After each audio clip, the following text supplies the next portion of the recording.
Started the organization several years ago. Simple mission. We try to gift bikes to deserving children within the community. We just love being included in events like this. We're always looking for new ways to give to the community. And it's not always just a gift, it's just having our officers engaged.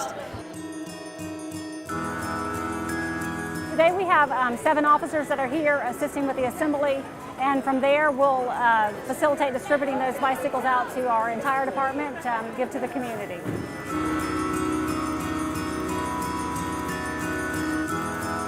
It's all about giving back to the kids. Christmas is about putting a smile on kids' faces, and I don't think it's nothing else that makes the kids smile more than a brand new bicycle, so I wanted to be a part of that.